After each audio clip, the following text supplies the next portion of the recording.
I cut the check, I cut the check, I cut the check. Tell my niggas we up next, so we up next. She shot a text, she shot a text, she shot a text. Kill the I might put the different day, put a nigga on that same shit. I've been ballin' with my niggas, Kevin Cambridge. Oh, you drippy, but you better tuck your chain quick.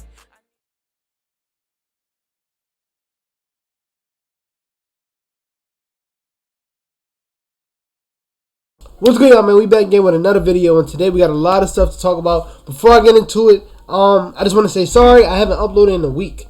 I've been dealing with some shit. I don't know what's up with me, bro. I'm not a person that gets sick. I don't get sick at all. And you can kind of hear it in my voice right now. I don't have COVID or nothing like that. I think I just got a cold. I have a bad cold. It's been hard. This last week has been hard. I couldn't record anything. This video that you about to watch right now is supposed to come out on Tuesday. I still don't feel 100%. But I feel good enough to where I can talk properly. Like the last few days, my nose been stuffed, so I was stuttering a lot. I couldn't talk a lot. But yeah, I think I'm ready to come back, drop this video for y'all. So today, you can see it in the title. We are here to talk about the two most underrated teams and slept-on teams in the league. And the crazy thing is, it's the two teams that were just in the finals. Now, I'm not gonna come here and talk about like some lower level team. No offense, like the Hornets or even Cavs or like teams that are not really going to win anything. Like this video was basically set on teams that can actually win the championship.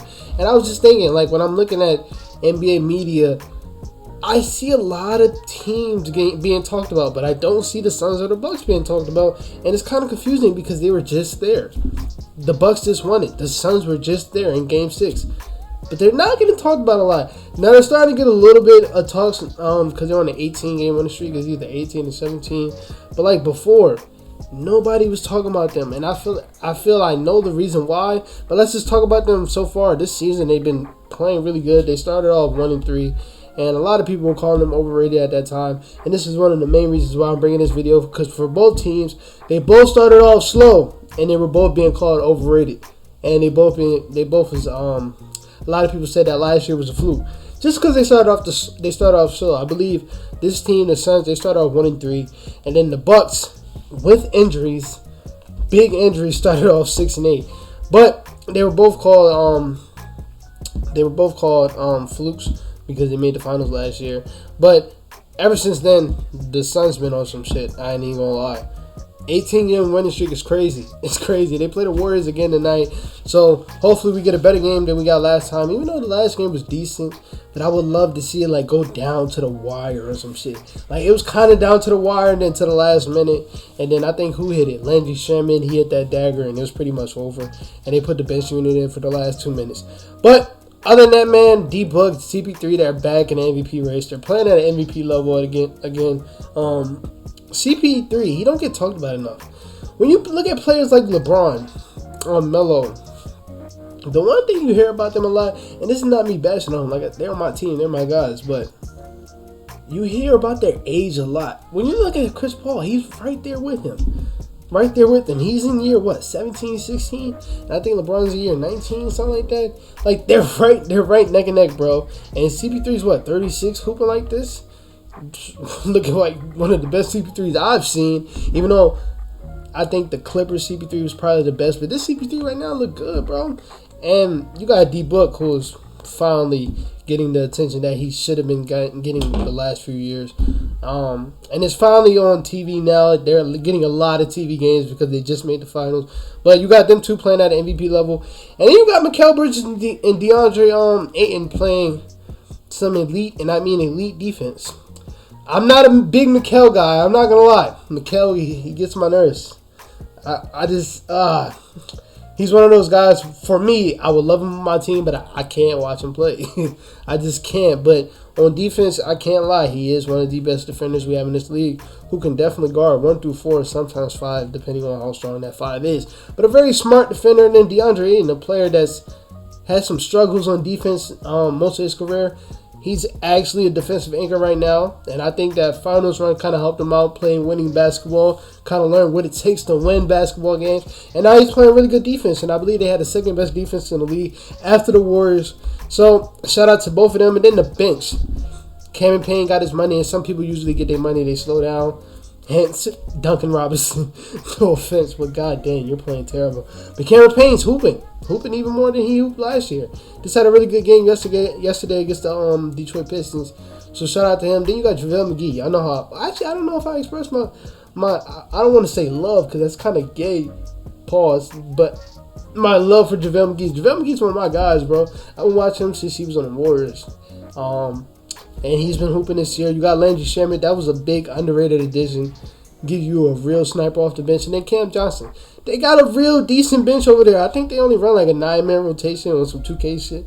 But they've been playing really good. But I feel like the reason why they're not getting talked about enough is, are they real contenders? And that's a valid argument. Because when you look at their playoff run last year, injuries was the main factor. First series, Lakers, Anthony Davis out. LeBron just coming off sprained ankle. Second series, who did they play in the second series? Nuggets, Jamal Murray. He wasn't there. Third series, Kawhi just went out. And then you make it to the finals. You play your first healthy team and they lose. And I understand that argument. And that's an argument that I've been having with myself the past couple of days, because I was a player that said when they beat the Warriors, I was like, bro, they're still not a contender. But I think I gotta bite my words, and I think they are a contender, bro. Like I just told y'all, they literally have everything. They have two of the best clutch scorers in the game. They have one of the best scorers in the game. They have the best floor general, the best time management point guard in the game. They have two defensive anchors in Mikal Bridges and DeAndre Ayton. They have a bench. They have a bench, and then they have one of the best coaches in the league. They have everything to win. Even if every one of those teams that they played last year were healthy, they still might have beat them. We don't know. We don't know, so we can't just take that away from them because every team they played last year was hurt. We can't do that. And I'm not going to do that no more. And I feel like I was doing that. So shout out to the Suns, bro. They definitely opened my eyes a lot. Can't wait to watch this game tonight. But right now with the Bucks, yes, it came off a championship, one of the best championship runs we had in the past couple of years. And going into this season, I feel like even with Kyrie out, a lot of people had the Nets still going all the way on the East. And I didn't like that. I didn't like that. And I was one of those players who was like, bro, even if when Kyrie was there, let's take our heads back to right before that semifinal matchup. When Kyrie was there, when both of the teams were fully healthy, a lot of people had that series as a 7-game series. Just because the Nets won the first 2 games, that don't mean they would have swept if Kyrie would have stayed healthy. I don't believe that at all. Because the Nets did what the fuck they were supposed to do. They won at home. So I really can't put that on the Bucks and say, oh yeah, they would have got swept, but Kyrie would never got hurt. I just feel like that's dumb. But like going into this season, a lot of people still had the Nets over them, even with Kyrie being out, and I didn't understand that.